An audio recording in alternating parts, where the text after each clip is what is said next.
Celebrate हुआ। आज अहमदाबाद में यह योगा दिन सेलिब्रेट हुआ, जिसे सवेरे 7 से 8 बजे तक हमने योगा किया। साबरमती के किनारे आज यहाँ के माननीय मुख्यमंत्री भूपेंद्र भाई पटेल, फाइनेंस तथा गृह मंत्री हर्ष सिंघवी जी, सभी अधिकारीगण यानी चीफ सेक्रेटरी, एडिशनल सेक्रेटरी, यहाँ के दोनों सांसद माननीय सालुंके जी और पटेल जी, विधायक, मेयर, डिप्टी मेयर, ऐसे सब जन थे। और आज साबरमती के किनारे इंटरनेशनल योगा दिन ये किया। इस प्रोग्राम में हमारे लोकप्रिय यशस्वी प्रधानमंत्री जी, इन्होंने मैसूर से पूरे देशवासियों को और 75 जगह जो आइकॉन साइट सेंटर चुने थे उसी को संबोधित किया। और कम से कम 9.5 से 10 हज़ार जनता आज साबरमती किनारे आई थी। सभी को 1 घंटा योग करवाया। इस ईयर का योगा दिन का थीम है योगा फॉर ह्यूमैनिटी। ह्यूमैनिटी यानी मानुष की। तो हमें अब आपस में ह्यूमैनिटी बढ़ाना है। ह्यूमैनिटी बढ़ाने के लिए इस थीम के ऊपर हम योगा किया है। और योगा, मैं एक डॉक्टर हूँ, उसमें समझ सकता हूँ, योगा से फिजिकल और मेंटल स्ट्रेन कम होता है। बहुत सारे डिसीजेस में योगा काम करता है। तो आपके माध्यम से हर एक जन को मैं विनती करता हूं कि आप अपने घर पे योगा करें।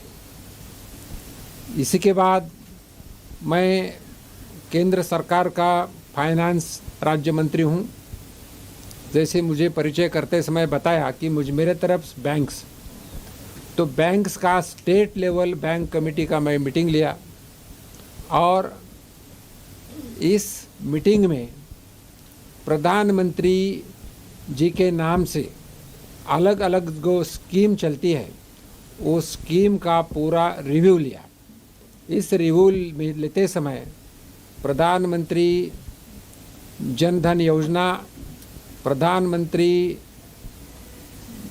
सुरक्षा बीमा योजना, प्रधानमंत्री जीवन ज्योति बीमा, अटल पेंशन योजना, बाद में किसान क्रेडिट कार्ड, अलग अलग प्रधानमंत्री स्वनिधि योजना, अलग अलग सब्जेक्ट का मैंने रिव्यू लिया। और रिव्यू लेने के बाद पता चला यहाँ बहुत सारे अच्छा काम हो रहा है।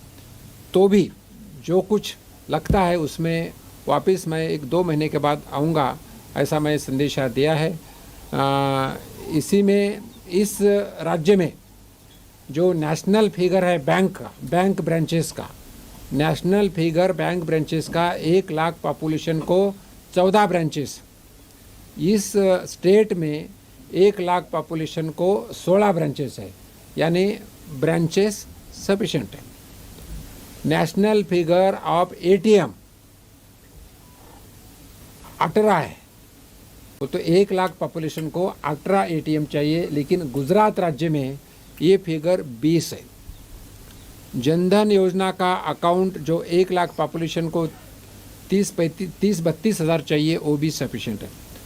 ओवरऑल फाइनेंशियल इंक्लूजन का काम ठीक चल रहा है, लेकिन देहात में फाइनेंशियल लिटरेसी बढ़ना, इसलिए नाबार्ड के ऑफिस में जाके नाबार्ड के चीफ जनरल मैनेजर इनके साथ मीटिंग लेके कुछ एरिया में नाबार्ड के लिटरेसी वैन आते, फाइनेंशियल लिटरेसी वैन, उसी का भी मैंने इनाग्रेशन किया। और वो financial literacy van regional rural bank को डोनेट किया। यानी जैसा फाइनेंशियल लिटरेसी अर्बन एरिया में वैसा देहात में भी होना चाहिए, इसलिए वो भी डोनेट किया। ऐसे 2-3 चीज़ काम के लिए मैं यहाँ आया था। उससे एक इम्पॉर्टेंट चीज़ है कि प्रधानमंत्री स्वनिधि योजना, यानी स्ट्रीट वेंडर्स को इस योजना के अंदर 10,000 का लोन बहुत ही कम इंटरेस्ट में मिलता है। इसमें कुछ एप्लीकेशंस पेंडिंग थे, वो एप्लीकेशन पेंडिंग जो है वो कुछ क्लियर करके जल्दी से जल्द उन लोगों को भी लोन मिलना चाहिए, ऐसा मैं निर्देश दिया है। और इस स्टेट में 7 महानगर पालिका है, 7 ही महानगर पालिका को ये फाइनेंस सेक्रेटरी मैडम थी, वहाँ के म्यूनसिपल कमिश्नर को एप्लीकेशन इकट्ठा करना और बैंक को मैंने निर्देश किया कि इनका एप्लीकेशन का वेरिफिकेशन करके इनको जल्दी से जल्दी पैसा मिलना चाहिए, ये भी किया है। और इसीलिए अगर इकट्ठा करें तो मैं अगस्त के 2nd वीक में, जहां हमारा पार्लियामेंट का अधिवेशन ख़त्म हो जाएगा, पार्लियामेंट का अधिवेशन ख़त्म होने के बाद मैं आऊँगा और इनका प्रधानमंत्री स्वनिधि योजना का डिस्ट्रीब्यूशन करूँगा। इतना करके आज मैं फिर पार्टी कार्यालय में हमारे आपको मिलना और पदाधिकारी मीटिंग करके मैं वापस जाने वाला हूँ। सर, आपसे ये पूछना चाहूँगा, महाराष्ट्र में अभी जो स्थिति चल रही है उनका पता राजनीति चल रहा है, क्या कहेंगे आपको ये जैसे महाराष्ट्र में आप मानते हैं कि सरकार बन जाएगी बीजेपी की महाराष्ट्र? मैं बताता हूँ, कल ही दिन भर महाराष्ट्र में विधान परिषद का चुनाव चल रहा था।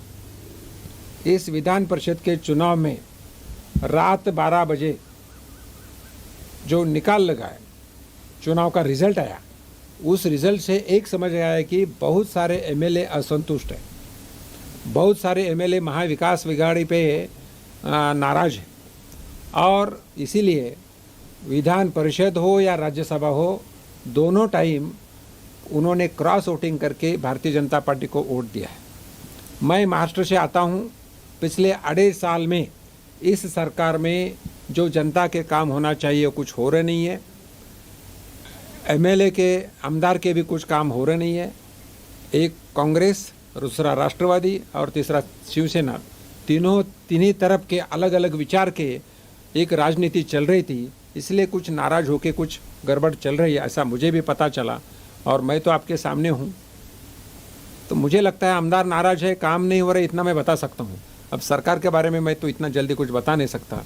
अगर मैं उधर जाके आता था या फ़ोन पे कुछ होता तो बता सकता, कभी कुछ सबके फ़ोन बंद है। 30 एमएलए सूरत में है और कई एमएलए यहाँ पे आने वाले हैं, ऐसी बात चल रही है। मान रहे हैं आप सरकार बन जाएगी, आपका मानना क्या है?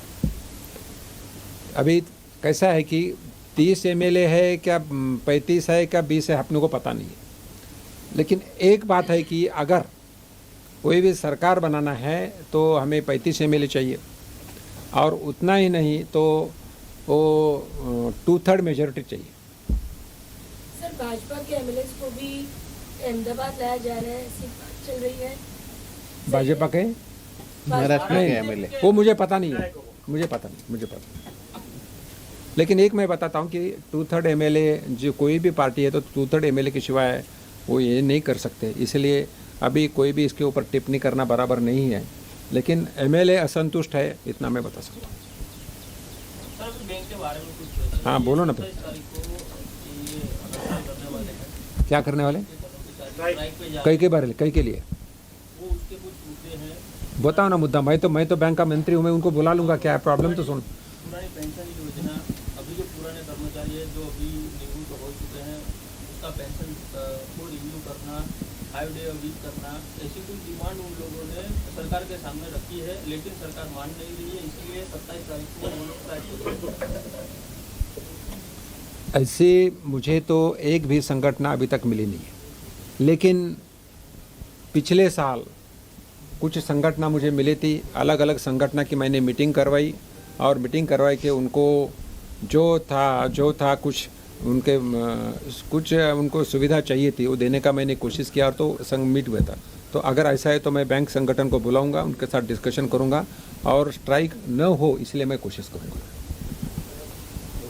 Thank you very much.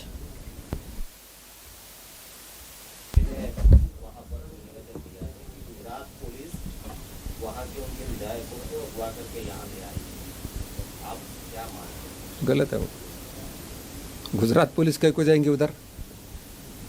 Gujarat police उधर जाने का सवाल ही आता नहीं। तो अभी आपको मालूम है, मैं तो महाराष्ट्र से आता हूँ, संजय राउत क्या बोलेंगे उसके ऊपर भरोसा नहीं कर सकता। हमारे महाराष्ट्रियन आदमी तो करते नहीं, वो कुछ भी दिल में आए वो बात करते हैं। उनके बोलने पे ज़्यादा भरोसा मत करो।